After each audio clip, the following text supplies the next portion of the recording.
Michael Pollan. He also did apparently a documentary I haven't seen on Netflix, but called Cooked. In that theory, the fact that we ate cooked food is what helped our brain to develop. So I don't know if you've heard of this theory. Sure, of course. What do you think of it? Several biologists looked at this quite some time ago. It's not a new idea. And theorized two things. What they found was that amongst mammals, there is a hierarchy of food consumption. In the anthropoids, which are monkeys that don't have tails, in the monkeys, and in the next layer down, creatures that are fairly intelligent and agile, such as a raccoon or a lemur or pesote, that the smarter the animal within their class, the smarter the animal, as the intelligence went up, so did the consumption of fruit. Amongst the monkeys, the smarter monkeys eat more fruit, the less intelligent monkeys eat more leaves. And we see this in the anthropoid apes as well, what you might think of as the great apes, okay? That if we arrange them in order of intelligence, as the intelligence goes up, so does their fruit consumption as a ratio of total calories. We at least like to think that we're at the top of that pile. If we arrange the same group by order of genetic similarity to us, the order remains the same as if we arrange them by intelligence. So if all assumptions would lead to the conclusion that we are, as human beings, we are designed to eat more fruit than the other anthropoids that already eat huge amounts of fruit.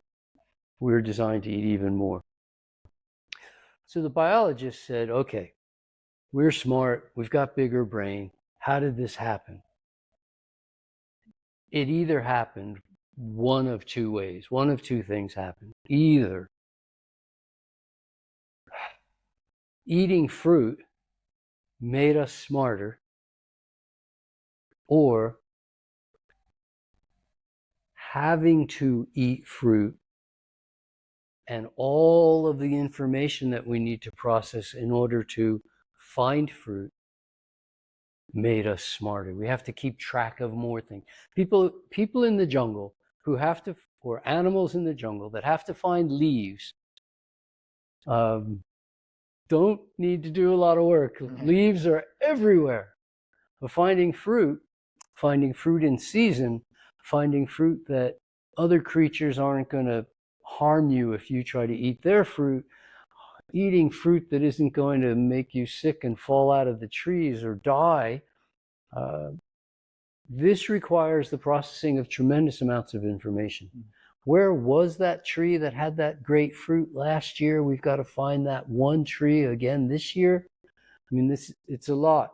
So they theorize, well, if you keep asking people to learn things, they get smarter.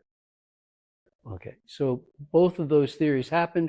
And then Richard Leakey, who comes from a family of anthropologists. The Leakey, his parents were like the most famous anthropologists in the world for a long time. Well, Richard is the son, and he also became an anthropologist. Kind of gave him an unfair advantage, and he really knows his stuff, and he's very well connected. So he wrote a book called The Origins of Humankind. And in this book, he mostly gave other people's opinions, usually consensus opinions. The consensus among anthropologists is that this happened. Man had a small brain, and the brain got bigger. And the way it happened was by finding, we've always had the potential to have this bigger brain, but couldn't tap into it because we had insufficient fuel, basically insufficient fuel. Once we found a source of greater fuel, or if you will, more dense calorie source, brain development happened automatically. So the same thing can be shown in animals in the wild. Black bears in the middle of the United States do fine, but those same black bears living on the coast, the west coast of the United States, are huge because at least once a year they have access to unlimited salmon. For a good long while, they have unlimited calorie source, and they've just got bigger as a result. In areas where food is abundant, there's an animal called a white-tailed deer. It's a big, impressive creature. And in the Florida Keys, there are also white-tailed deer called key deer. Scientists thought they were a different species. But when they finally got close enough and did some genetic testing, found out that the Florida key deer are the same white-tailed deer as you find anywhere else, with access to much less food. And so they become a miniature version of the white-tailed deer of Virginia. So we see the same thing happen in humans. The Aztecs, the Incas, they could survive relatively limited food. And these were people who matured at 4.5 feet tall. I mean, really small. We've seen it in cultures around the world that when Western influences or other influences come in to provide, or that end up providing, a greater calorie source, the population gets bigger. Some people say, "Oh, yes, it's hormones," but it's not. It's not just about hormones. Sometimes it's simply calories. So, the anthropologists suggested denser calorie source allowed humans to reach a fuller potential, which included brain expansion, especially frontal portion of the brain. Among all of those anthropologists, 0 suggested meat consumption did it. 0 suggested cooked food did it. And 0 suggested it was fruit, which runs about 10 times the calorie density of leaves. So, which one it was? I'm going to go with fruit, since fruit was readily available. Cooking, for a society to start cooking everything in order to become smarter, how did they get smart enough to start cooking? I mean, it doesn't really hold water, I don't think, and it wouldn't have created this sudden change that we started eating animals. Again, this is exceptionally dangerous behavior. I mean, sneaking up on a dragon fruit is dangerous enough. You know, there's thorns to be considered. Sneaking up on a papaya, I can do that. I believe if I try to capture an animal, I will die from infection. Even a squirrel or some tiny animal, you try to catch an animal and they scratch you, you will die of infection. I'm going to go with fruit consumption. There are nowadays biologists who agree with me and say their theory is the dense calorie source that humans discovered was fruit. which I find interesting. I was in the jungle in Costa Rica leading a bunch of pre-med students to go monkey watching.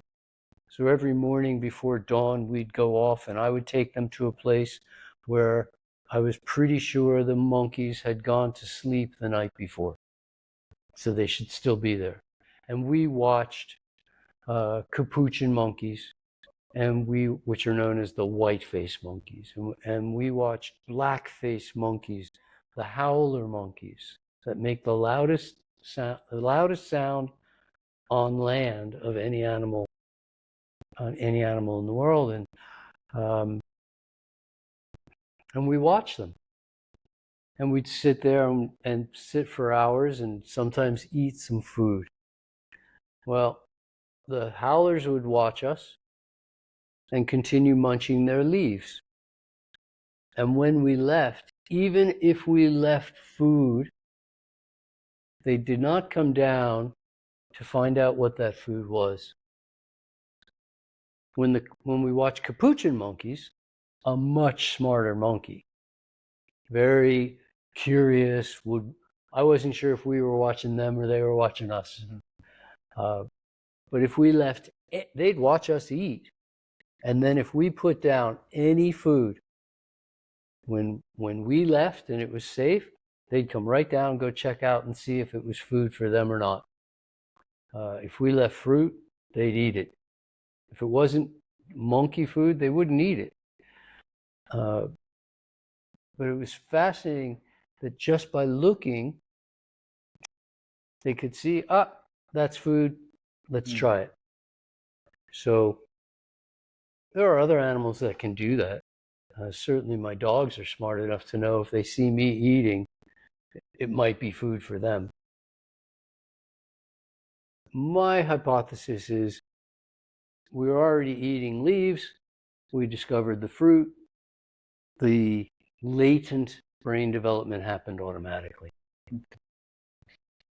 The anthropologists, all they said was denser calorie source. There's an interesting book on this also I read called Return to the Brain of Eden by Tony Wright. Yes. Yes. Do you know what? Tony's a smart man. I've gotten to spend a lot of time with him. He's a very smart man. Yes. Yeah, and I don't know exactly what Michael Pollan's point was on what made the brain go bigger. So it wasn't fruit. Yeah. A lot of people want to support the idea that cooked food made us smarter. I'm going, well, if cooked food made us smarter, then now we're eating a lot of cooked food. Shouldn't we still be getting smarter? Overall, human beings are not growing smarter. What happened? How come the cooked food magic stopped working? Yeah, true. And we're also cooking our food now, but also having it super heavily processed, right? So